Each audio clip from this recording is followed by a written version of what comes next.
i hi naw zo si mang cha a pathin thu le la a chuting le mi ten avet na ki hil na thei ki pho na thei ki chi di na thei ya hum do thei dinga panhin lo zo si no ho zalin pathin ka sangwai pathin in pathin na bu han lang dunia ki panahin he che ai zo si chi di na ki su di na khan to na machaw na pathin gin na pathin lama pastor sei hukai tong thangin pa pathin sa pa pathin sule thagau thin pathin minin thin su na le tham do na kahin nei ta le he taw na hin nei ka te ha chung nung pakai pathin van le se ning sima asunga cheng ding le sit mi him te ning sima hin mihim te achi anam chuting le bol thei na chung chuma pakai phathei nei bu ba leisi na khan le kha ki support tu a khan le kha ki hil thea khan le kha ki puizam tu thea khan le kha ki sudi tu thea khan le kha dingia chu pan la kong thei dinga nei koi na ba hin pakai leisi thil tam ta boi pi theu min leisi thil tam nama sumila inko kaman naw song tam taong sin hi song le kahina ka bol the naw za chum homang cha a thu alam vai te ai lo wa he ma ta sanna na samte chi di na ne ya lam di lo ma hin ho the na ding ba lung kyang ngai to ho tha le zung hin se na pakai su pi ol naw ka ma sa hung ding chen to panahin la ko mo ba nang ma min theng pana linte ho so nei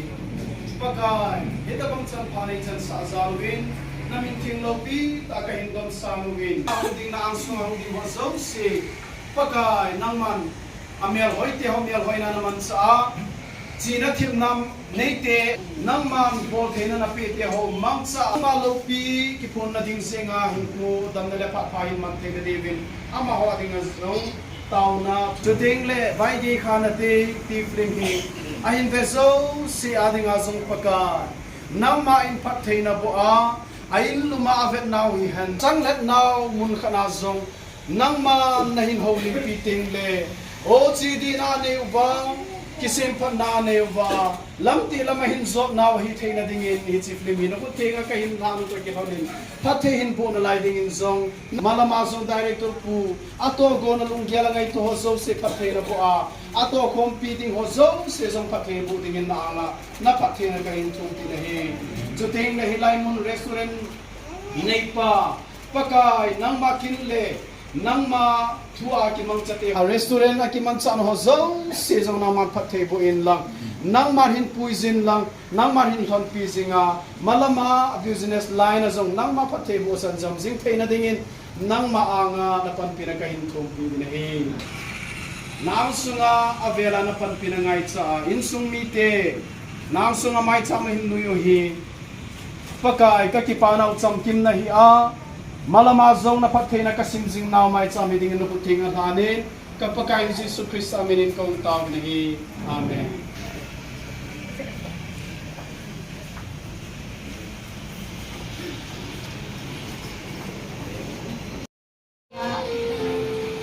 tak aku coba bilang langsung. Ini nak lagi tentu sih dia mau juga. Tiap kali.